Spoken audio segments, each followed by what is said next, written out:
很高兴您来到 Star 频道。现在订阅并分享频道会更有趣。赵丽颖时隔1年多进组拍新剧，网友这次要和体制内较劲。16个月来没有新作品的赵丽颖，终于官宣加入警匪题材剧女刑警队长，并获公安部背景的官方参与背书。这条消息一出，立刻把舆论拉回到她的转型话题上。不过，别急着下结论，这次的转型更像是一次对体制内角色的深度探寻与专业化升级，而不是简单的换口味。在训练场的第一眼，就能感受到这次准备的严苛程度。据称，赵丽颖在重庆警校完成了系统的擒拿、体能与近身格斗训练，手腕多日没出硬茧，甚至因为高强度动作被 CUP 级别的团队记录成录演级别的实战态度。他拒绝让替身参与核心打斗戏的拍摄，坚持用自己的身手来呈现角色的真实质感。真实感的追求，甚至让美甲师也建议他先暂停护甲式护理。这一幕被剧组人穿透式描述成他把自己投进案子里的决心。这并非简单追求扮演警察的表层演出。据悉，赵丽颖选择的正是一个典型的体制内角色轨道，不是甜宠戏里的女主角，也不是热血偶像剧的光鲜形象，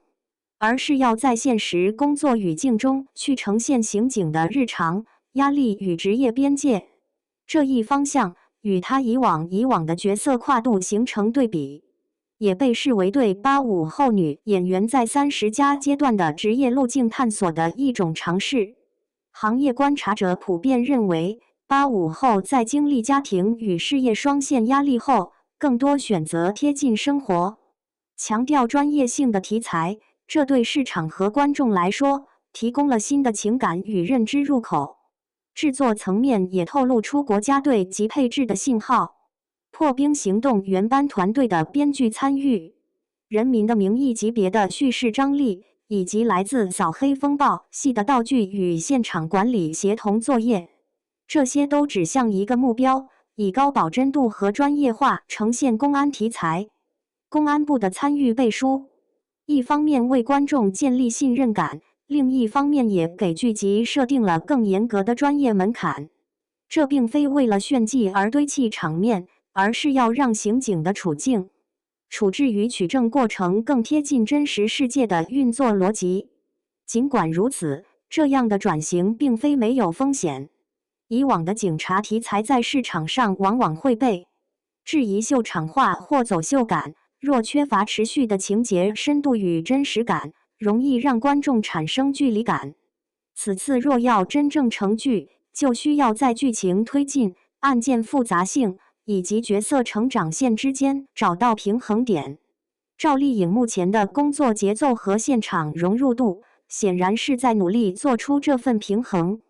以她的背景与号召力来看，若该剧能在情节张力与专业呈现之间取得突破，未来有望成为行业对话的一次重要标杆。从行业角度看，这更像是一次对中生代女演员在现实题材中的价值再定位。今天的观众逐渐期待角色的多维度成长、职业属性的真实性，以及对社会议题的理性呈现。对赵丽颖而言，这也是一次证明，除了恋爱与家庭戏码，她同样具备驾驭专业岗位与高强度职业压力的能力。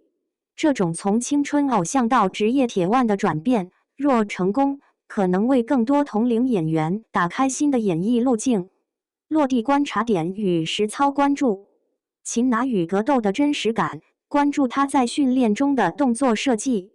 节奏控制和与同组演员的化学反应，以及现场对抗戏的安全与专业性呈现。语言与气质的转化，从台词、口音如四川话的融入到行动中的情感边界。观察角色的可信度是否随情节推进逐步增强，案件叙事的专业性是否呈现取证流程、现场侦查、证据链建构的真实逻辑，而非单纯的打斗精彩。资源与背书的转化意义，公安部等官方参与带来的监管与创作自由度，是否让剧集在情节设计与社会责任之间找到更合适的平衡？对同类题材的示范效应，若成功，是否会成为85后女演员在现实题材领域的一个可复制路径，推动行业对专业化形象的认可度提升？对观众的落地解读，关注点聚焦在角色的职业性与情感线的交错，而非单纯的打斗镜头。留意训练细节、道具使用与现场管理等是否呈现行业的真实工作状态。观察角色成长弧线，是否能够在多场景中体现专业能力与人性侧写的平衡。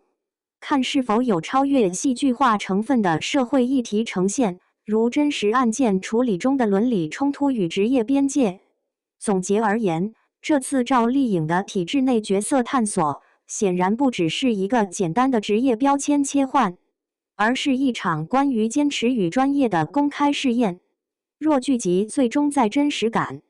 叙事深度与人物成长上取得突破，它可能确实会在内娱的85花转型线中占据更重要的位置。反之，若表现只是表层的热度堆砌，效果则可能回落。无论结果如何，这次的准备与选择，无疑会在行业内引发对现实题材、职业形象与观众信任之间关系的新讨论。